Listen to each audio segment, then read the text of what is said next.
Good morning साथियों, Saraswati career point में आप सभी का स्वागत है। डेली करंट अफेयर्स हमारा मेगा सीरीज। उम्मीद करता हूँ आपको पसंद आ रहा होगा और आपसे अनुरोध है कि प्रत्येक दिन अपने 5 फ्रेंडों को इसे शेयर जरूर करें। ठीक है, चलिए शुरू करते हैं आज का करंट अफेयर।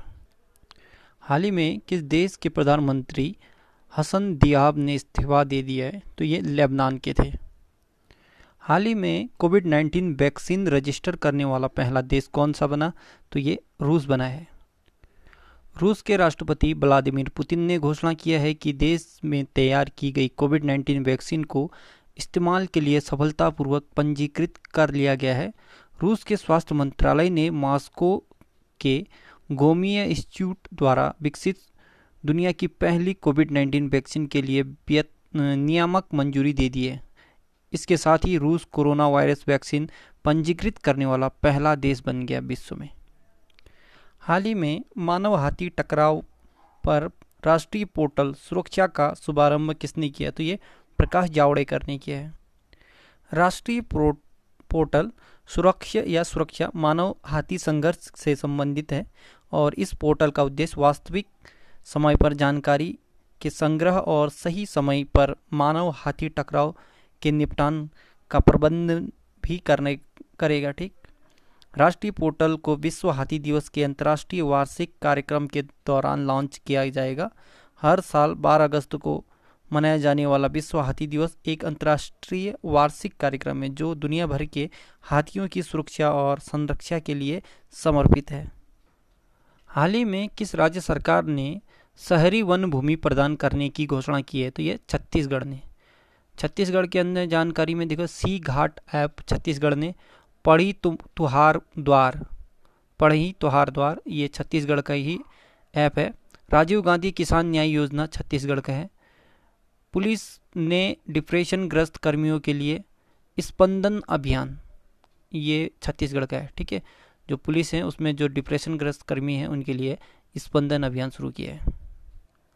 राष्ट्रीय पोर्टल सुरक्षा किसके द्वारा लॉन्च किया? तो ये प्रकाश जावड़ेकर के द्वारा। ठीक, केंद्रीय पर्यावरण मंत्री प्रकाश जावड़ेकर ने मानव हाथी टकराव पर एक राष्ट्रीय पोर्टल सुरक्षा को लॉन्च किया है। राष्ट्रीय पोर्टल को विश्व हाथी दिवस के अंतर्राष्ट्रीय वार्षिक कार्यक्रम के दौरान लॉन्च किया। हर साल 12 अगस्त को विश्व हाथी दिवस मनाया जाता है। यह पोर्टल वास्तविक समय पर जानकारी के संग्रह और सही समय पर मानव हाथी टकराव के निपटान का प्रबंधन भी करेगा। यह पोर्टल डेटा संग्रह प्रोटोकॉल, डेटा ट्रांसमिशन पाइपलाइन और डेटा विजुअलाइजेशन टूल सेट करने में भी मदद करेगा। ठीक, ये इसका दूसरा फॉर्मेट वाला आपका क्वेश्चन है। हाल ही में मनी तोम्बी सिंह का निधन हो गया। वो कौन थे? वो एक फुटबॉलर थे।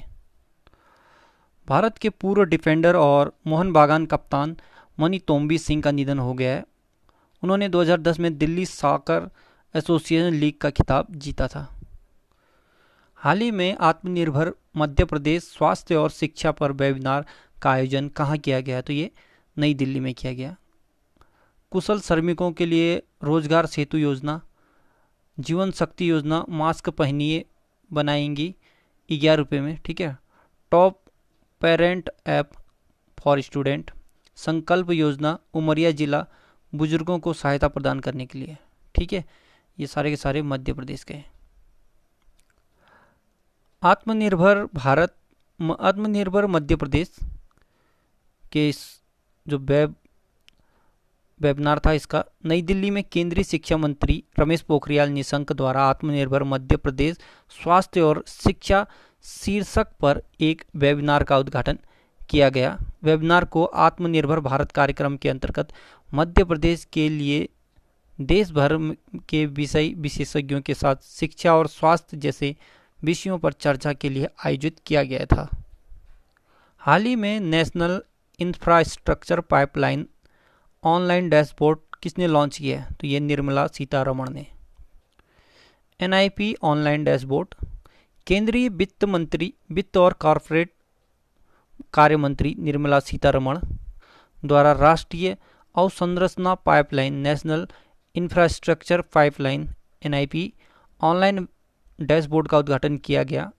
एनआईपी ऑनलाइन डैशबोर्ड परियोजना की तैयारी में सुधार निवेश को बुनियादी ढांचे में आकर्षित करेगा और भारत निवेश ग्रिड आईआईजी पर होस्ट किया जाएगा। यह वैश्विक निवेशकों को देश में वास्तविक समय के निवेश के अवसरों के बारे में जानकारी प्रदान करेगा। हाल ही में सरकार ने आत्मनिर्भर भारत को बढ़ावा देने के लिए कितनी रक्षा वस्तुओं के आयात पर प्रतिबंध लगा दिया? तो ये 101। हाल ही में वॉल्टर रोजर मार्टोस रुइज किस देश के नए प्रधानमंत्री बने? तो यह बने पेरू के। पेरू के पूर्व रक्षा मंत्री और रिटायर्ड सेना अध्यक्ष वॉल्टर रोजर मार्टोस को पेरू का नया प्रधानमंत्री बनाया गया है। उनकी नियुक्ति की पुष्टि की घोषणा पेरू के राष्ट्रपति मार्टिन विजाकारा ने की। रुइज एल्वारो कैटरियानो वेलिडो की जगह लेंगे। पेरू की राजधानी लीमा, मुद्रा है Peru soul.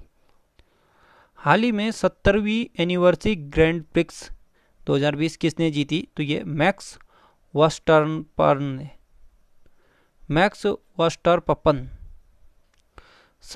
70वीं anniversary Grand Prix Max Verstappen, वहाँ पर टाइपिंग मिस्टेक था। रेडबुल रेसर मैक्स वेरेस्टेपेन 70वीं एनिवर्सरी ग्रैंड प्रिक्स अपने नाम कर लिए। इसमें मर्सिडीज रेसर लुइस हैमिल्टन दूसरे स्थान पर रहे और मर्सिडीज के एक अन्य रेसर वाल्टरी बोटास तीसरे स्थान पर रहे। 2012 के बाद सिल्वर स्टोन पर रेडबुल की यह पहली जीत है। हाल ही में अंतर्राष्ट्रीय यात्रियों के लिए ऑनलाइन AIR सुविधा पोर्टल किसने विकसित किया? तो ये DIAL ने। Delhi international airport limited DIAL ने भारत वाद्य अंतर्राष्ट्रीय यात्रियों के लिए एयर सुविधा नामक एक नया वेब पोर्टल लॉन्च या विकसित किया है। इस ऑनलाइन पोर्टल को विभिन्न राज्य सरकार, नागरिक उड्डयन मंत्रालय, स्वास्थ्य और परिवार कल्याण मंत्रालय और विदेश मंत्रालय ने मिलकर विकसित किया है। केंद्रीय स्वास्थ्य और परिवार कल्याण मंत्री हैं डॉक्टर हर्षवर्धन और केंद्रीय विदेश मंत्री हैं डॉक्टर S जयशंकर। हाल ही में किस भारतीय अंपायरों को ICC अंपायर एलीट पैनल में शामिल किया गया है? तो ये KN अनंथा पद्मनाभन को। भारतीय अंपायर नितिन मेनन को एलीट पैनल में शामिल करने के बाद अब KN अनंथा पद्मनाभन को भी ICC के अंतर्राष्ट्रीय अंपायरों के पैनल में शामिल किया गया है। अनंथा पद्मनाभन ने IPL सहित सभी प्रमुख घरेलू टूर्नामेंट में भाग लिया है। ICC के CEO है मनु साहनी और मुख्यालय है दुबई, संयुक्त राज्य अमीरात में, और ICC के अध्यक्ष हैं इमरान ख्वाजा अंतरिम है। ICC की स्थापना हुआ था 15 जून 1909 में। हाल ही में श्रीलंका के चौथी बार प्रधानमंत्री कौन बने हैं? तो ये Mahindra Rajapaksa.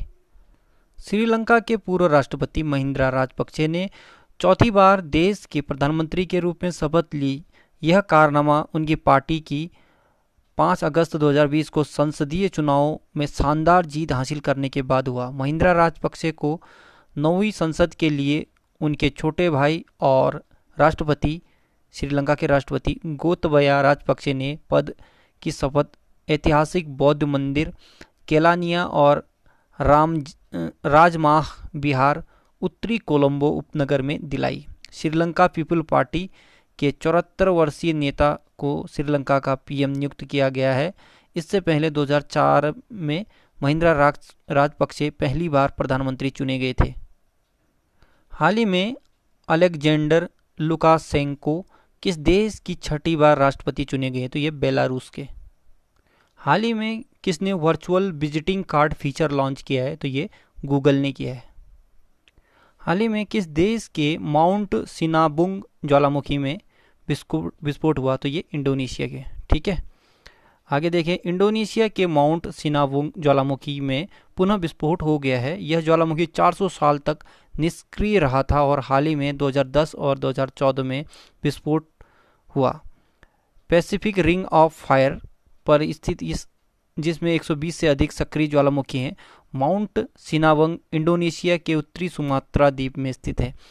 Pacific ring of fire प्रशांत महासागर का एक बहुत बड़ा क्षेत्र है जहां ज्वालामुखी विस्फोट और भूकंप आते हैं। दुनिया में लगभग 90% भूकंप इसी क्षेत्र में आते हैं। भारत में एकमात्र सक्रिय ज्वालामुखी बैरन द्वीप है जो अंडमान निकोबार द्वीप समूह में स्थित है। अंडमान में ज्वालामुखी सुप्त है। हाल ही में किस राज्य ने इंदिरा वन मितान योजना लॉन्च किया है? इंदिरा वन मितान योजना छत्तीसगढ़ ने। छत्तीसगढ़ के मुख्यमंत्री भूपेश बघेल ने स्वदेशी लोगों के अंतर्राष्ट्रीय दिवस की पूर्व संध्या पर इंदिरा वन मितान योजना के शुभारंभ की घोषणा की। यह छत्तीसगढ़ के वनवासियों का समर्थन करने और आत्मनिर्भर हासिल करने की पहल है। योजना के तहत छत्तीसगढ़ में 10,000 गाँवों में 10 से 15 युवाओं का एक समूह बनाया जाएगा। गाँवों को राज्य के आदिवासी क्षेत्र से चुना जाएगा। यह समूह वन आधारित आर्थिक गतिविधियों का प्रबंधन करेगा। हाल ही में प्रधानमंत्री द्वारा शुरू की गई कैनी परियोजना किस क्षेत्र से संबंधित है? तो ये कैनी परियोजना है पनडुब्बी ऑप्टिकल फाइबर केबल से। प्रधानमंत्री द्वारा शुरू की गई कैनी चेन्नई अंडमान और निकोबार द्वीप समूह परियोजना सबमरीन ऑप्टिकल फाइबर केबल से संबंधित है। हाल ही में प्रधानमंत्री ने अंडमान और निकोबार द्वीप समूह को जोड़ने वाली पनडुब्बी ऑप्टिकल फाइबर केबल OFC राष्ट्र को लॉन्च और समर्पित किया। यह अंडमान और निकोबार द्वीप समूह के लोगों को सस्ती और बेहतर कनेक्टिविटी तथा डिजिटल इंडिया के सभी लाभों को प्राप्त करने में मदद करेगी। यह ऑनलाइन शिक्षा, टेलीमेडिसिन, बैंकिंग प्रणाली, ऑनलाइन ट्रेडिंग में सुधार और पर्यटन को बढ़ावा देने में सुधार करेगा। हाल ही में यूनेस्को ने किस राज्य के गांवों को सुनामी रेडी के तौर पर घोषित किया है? तो ये उड़ीसा के गांवों को। यूनेस्को के अंतर सरकारी समुद्री विज्ञान आयोग IOC ओडिशा के जगत सिंहपुर जिला नोलिया शाही और गंजाम जिले के वेंकटरायपुर गांव को देश में पहली बार सुनामी के लिए तैयार सुनामी रेडी गांव के तौर पे घोषित किया है। तो साथियों, आज का करंट अफेयर यहीं पे समाप्त होता है। आपको कैसा लगा इसका फीडबैक ज़रूर देना और अपने कम से कम 5 फ्रेंडों को ज़रूर शेयर करना, ठीक है। एक ये मोटिवेशनल लाइन का टैग है, इसे आप ही पढ़िएगा, मैं ऐसे बता नहीं रहा हूँ, ठीक है। आप पढ़ के इसे कुछ समझिएगा। गुड लक, आपका दिन शुभ हो। धन्यवाद।